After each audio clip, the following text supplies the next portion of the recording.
It's time for RiffTrax.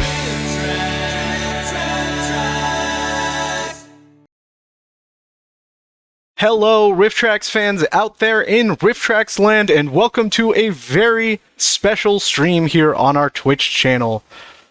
We're not going to be playing RiffTrax the game today, and I won't subject you to any weird videos I find on the internet, but I am honored to be joined by one of my favorite riffers, Mary Jo. How are you doing today? I am terrific. How are you? I'm good. So we're here to talk about your new book, Dum Dum Dum, My Mother's Book Reviews. A fantastic title, by the way. And I was wondering if you could tell us a little bit about it. Yeah. Thank you for your kudos on the title. I have to give props to my mom because that is actually one of her book reviews, and it's a memoir centered around this card catalog of index cards that we found after she died, where she kept track of all the books she read. She was a voracious reader, and she invariably would say, I'm reading this book, but I swear I've read it before. So she started keeping notes for herself. And when we found it after her death, it was just really interesting and hilarious to read her pithy one-line book reviews, and it just gave me some insights into her as a person. Yeah, the reviews, I have to say, are pretty delightful. It's interesting because in the day of like social media, everything's writing things down for other people to read, but so clearly this was just like a note for your mother to be like, oh yeah, like I got 40 pages into this book of short stories. I usually like this author, but I hated this book. Yeah. I've actually got a few that I tagged out here that I really enjoyed. One of my favorites, a very popular fantasy novel series, Henry Patter. Henry Patter. Read first in a series, very good modern day fairy tale. Good to know what kids are talking about. Isn't that classic? Oh, it's so good. And then it's funny because when you say she's a voracious reader, she runs the whole gamut of genres and like prestige, for stuff from you could pick up in an airport to stuff that you would have to like request your library to pick up, like going from Stephen King to like White Oleander, just running the whole gamut of things. Yeah, and David Foster Wallace and John Steinbeck's giant one. I forget the name of it, but it's really interesting. And it was really illuminating for me as a daughter, because I think sometimes you don't give your parents the credit they deserve.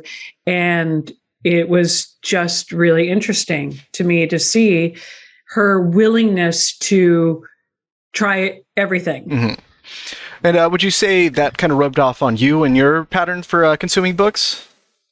I am a terrible reader. I used to read a lot more, and I'm afraid I've just kind of gotten, I'm a slow reader, and I think that's disillusioning for me. I struggle with it. And, but I do pick up everything. I will pick up everything in a library. And then of course I get overwhelmed. So I bring everything back. So that's why I don't read much. I get too overwhelmed. Speaking of your mother's reviews, were there any that like really stood out to you? Like ones that either like you were surprised she really enjoyed this book, or ones that you couldn't believe she like disliked? The ones that stick out are the ones where she gets really irritated. One of my favorite ones is, I forget the name of the book, pardon me, but she says in her note, author used the word eschatological, made me so mad I quit the book. And the word is used on like page 4, and she was just done with it. That's incredible. What I think was really cool is we were both fans of Amy Tan and Isabel Allende. So that was cool to have that connection. Yeah, I one of her reviews that made me, she hated it, but I want to read it just based off this. It's a book called Jackdaws. I've never heard of it, but 0 out of 10, read 45 pages. It started out like a romance, heroine named Flick. Just like no more details than that. It's like, it's And as you brought up, the word dumb used quite often in those reviews. Quite liberally, yes. And Jackdaws is funny to me anyway, because she never let that go. That bugged her so much that the heroine was named Flick, and she thought that was really dumb. And she would bring it up apropos of nothing about what she might be reading it. And then there was this book. I mean, and she had this way of saying dumb. It was so dumb. Flick. Yeah, I remember that in the book. You brought it up akin to the cheesecake incident. Would you like to inform the audience about the cheesecake incident?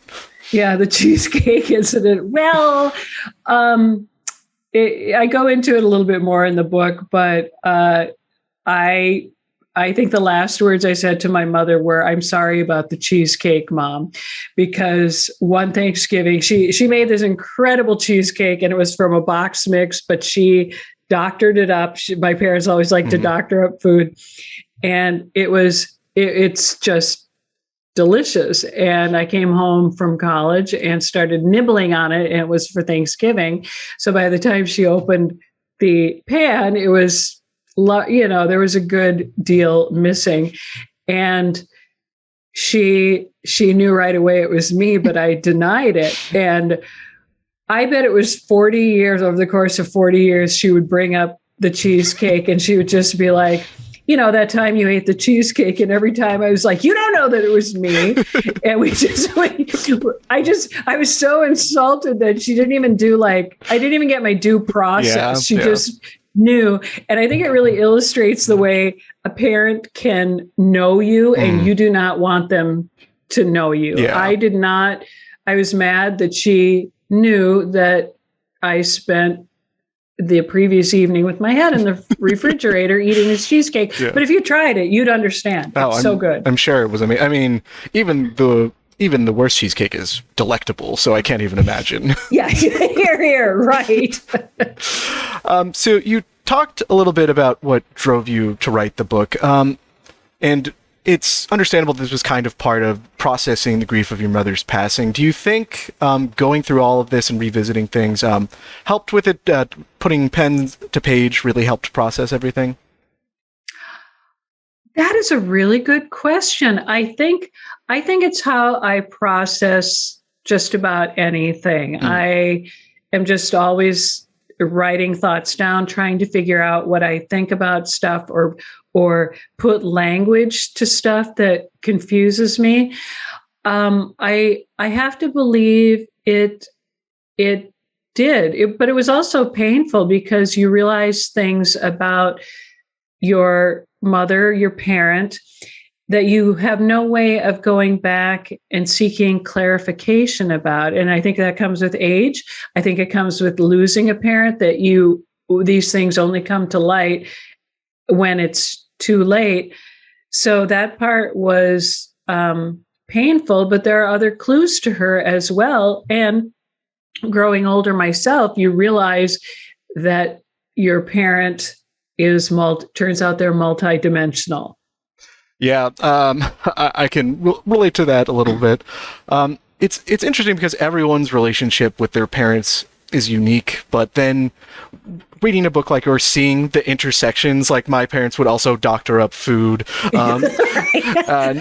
and use the phrase, which for the listening audience, excuse me, Peter, means that you have already an item probably prepackaged, and then you throw other stuff on it because it's not adequate the way it is. Would you agree, Peter? I mean, is that a fair way? I wouldn't say no. And that you also brought up brain as a verb, as in to hit someone on the head, which is something my dad will say too. Really? Yeah. I'd never heard it before. That I'm going to brain you. Yeah, and it's like, it's so vicious. Yes, but at the time, in your family dynamic, it was kind of just mom's language. And then when you look at it a little closer, it's like, oh, Mom.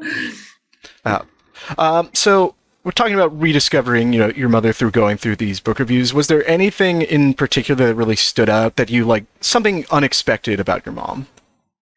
I think the depth and breadth that of her reading choices. There are some books that deal with topics that she was conflicted about, but she doesn't go into much detail about. Mm-hmm. And I knew her politics, and I knew her social attitudes, and some of them are just, I just wanted to know more about her thinking, because again, you think they're one dimensional. Like, I knew my mother thought this about, certain candidates, but there was so much more to it. I'm sorry. Am I answering the question? Yeah, no, yeah, Okay. I think you are. Okay. If you think you are, you are. Yeah, sorry, lost my train of thought there. What was your favorite part of the? Actually, no, wait, I've recaptured my train of thought. Okay. Your mother's book reviews, the way you would frame them with moments of like processing your grief, moments in your past with your mom, and they put like a few paragraphs and then a couple of the reviews together to either like great comedic effect, and also, I mean, frankly, some like heart-wrenching couple little moments in there. Okay. Yeah, did that just naturally come out, or was that always kind of going to be the format?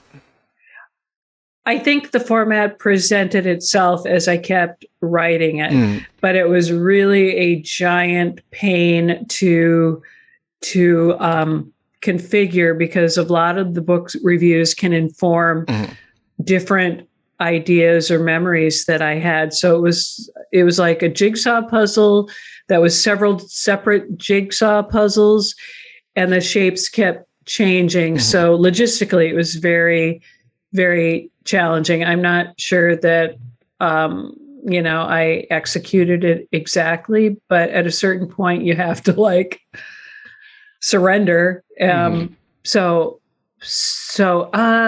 I think I answered your question. No, you did. I'm sorry. I go off and like, No. This is your time, Mary Jo. Go on as long as you would like to. Oh, I will say, RiffTrax fans will be delighted that there is a Mary Higgins Clark review in here, which I believe she gave a 5 out of 10. Do you remember the book? I remember thinking that when I came across it, but I can't remember what the book was. I do remember, because I thought for a second it was one of the ones you riffed. It's not. It's an incredibly similar titled book. It's just called Say Goodbye, but the one you riffed was Before I Say Goodbye. Oh my gosh, that's hilarious, the lack of imagination with titling. But I suppose if you have that many books, you start reusing verbiage. I mean, it's impressive that, all of the movies you've riffed except one have been about like a woman in like her 30s or 40s who like stumbles upon a mystery where someone adjacent to her dies, and then she has to solve it for some reason. Yeah, and the men are always like really suspicious. Oh yeah. The men in the world are really suspicious or underhanded, or you don't quite know what their deal is. Yeah, and aside from the weird Christmas one you did with the golf accident that kills the guy. Yeah. Just for the listeners, he gets hit on the head with a golf ball and just is dead instantly.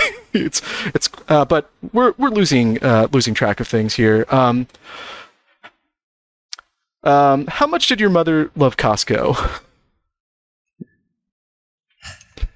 The Louis Anderson character on Baskets.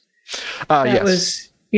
It was that level of love. I mean, my mom loved her shopping, and Costco is pretty central to my parents' lives. Yeah, I think there's a few anecdotes about it in the book, one of which was when she was in an ambulance for a heart issue, she wanted the drivers to stop at Costco so she could get a free membership. Yeah, and that is absolutely true. And you would question her about it. So she had a heart incident. The ambulance came for her, and then she had to be transferred to a different hospital. And it was the day of the grand opening of a Costco in whatever town. And she had planned to go to the free membership. She was going to get that free membership. And she asked the ambulance driver if they could stop at Costco. And then you'd say, "Mom, are you serious?" "Well, I was kidding," but she wasn't. She was, no, I secretly, she like threw it out there. Ha ha.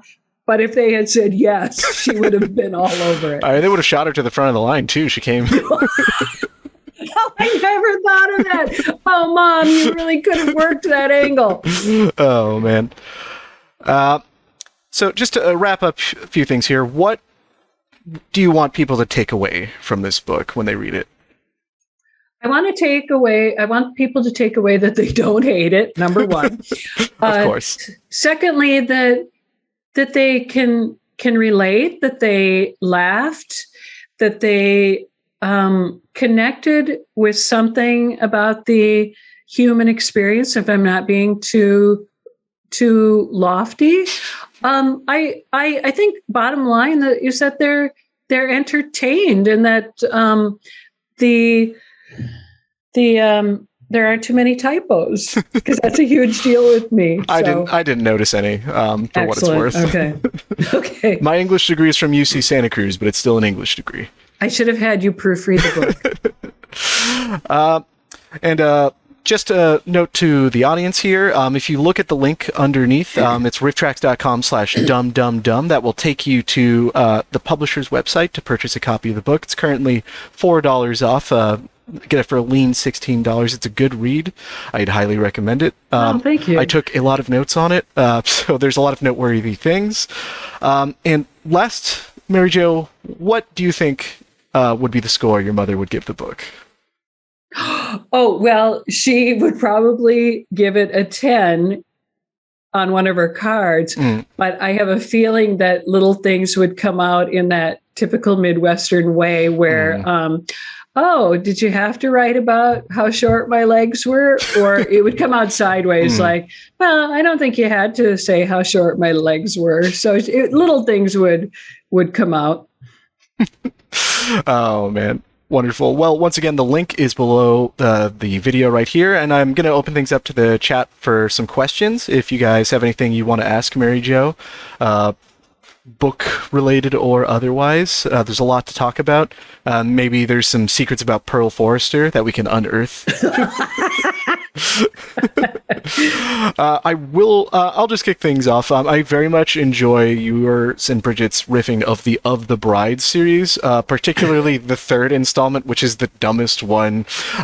There is a scene where the dude with it's the one where the father shows up to like pay for the wedding and then he just dies.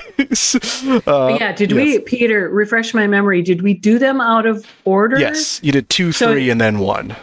Okay, so I think the one I don't remember which one that was in the sequence, but that's the second one we ripped, I think. Yes. Okay, yeah. Yeah, there's a scene where this dude, this horrible character with this single feather earring is trying to kiss the one who used to be a nun. I lose track of the children, and you and Bridget just burst into laughter immediately because of how horrible the kissing is. Yes, it's so tentative. They are so not there for it, and it just really reads on screen. Oh yeah, you can feel it.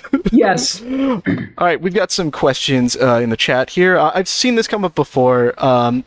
Will there be an audiobook version of Dum Dum Dum?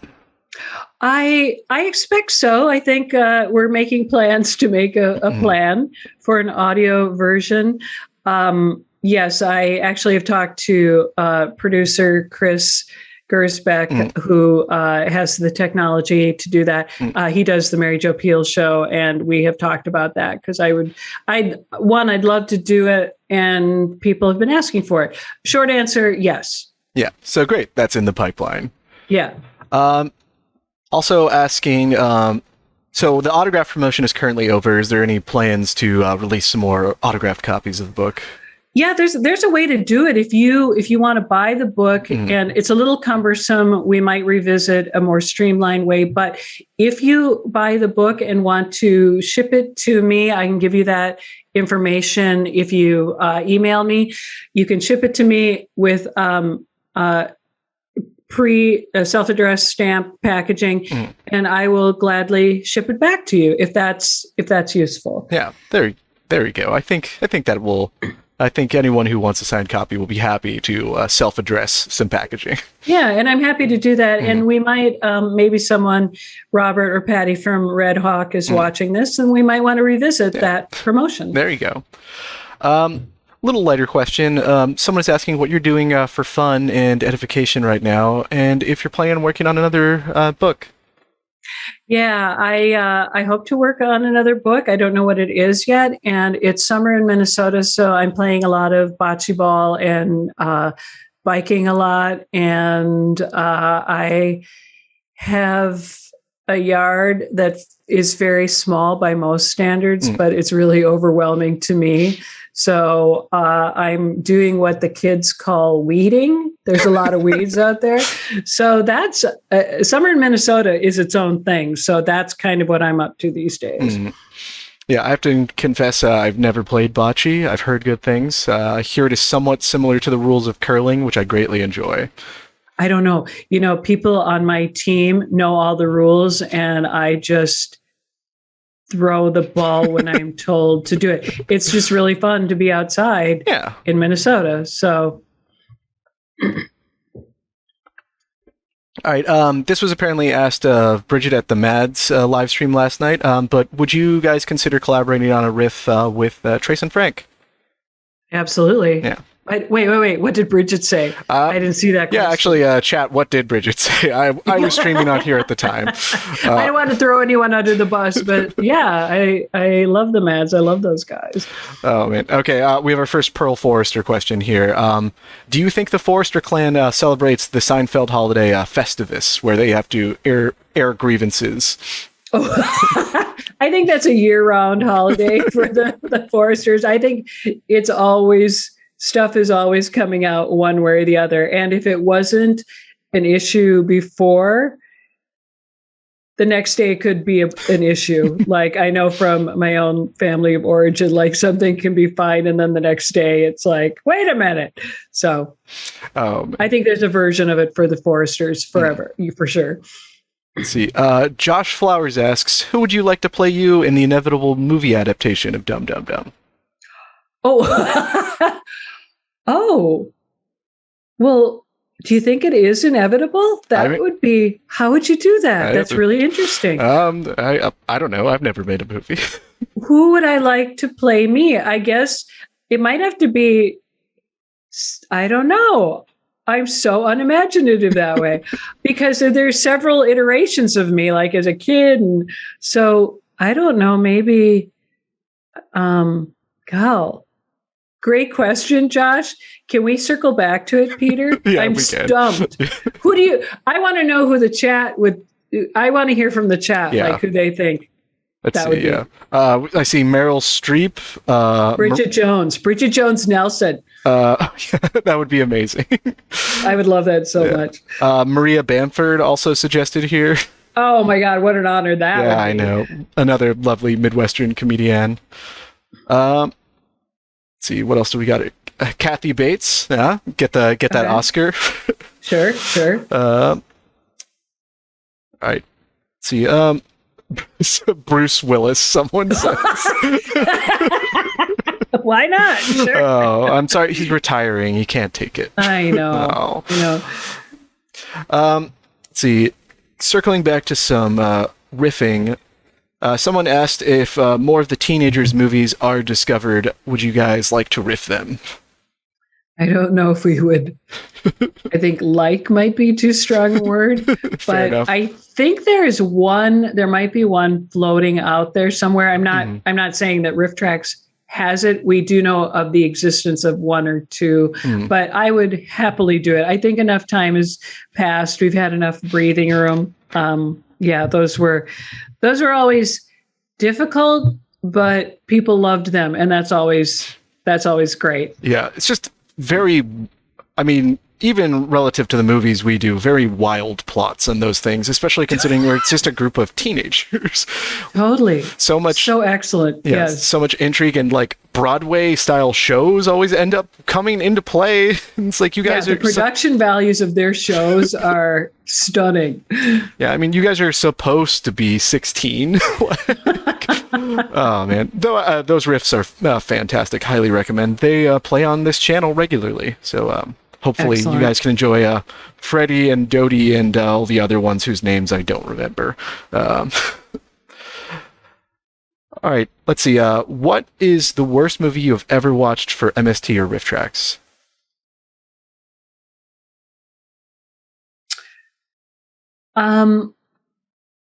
I hate to say it, but Manos is, that's pretty much takes the cake for a lot of us, or we've mentioned it a lot, any iteration of us.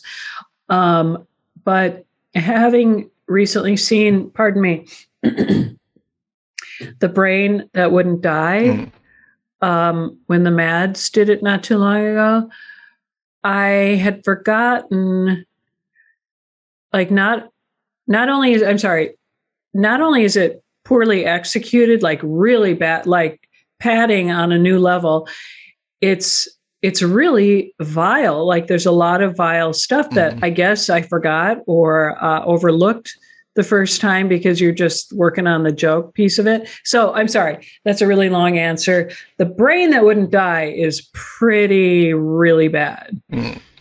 I mean, yeah, I believe Frank and Kevin have both said Manos for the MST3K movies. Of course, we've dredged to even further depths by this point at RiffTrax, unfortunately.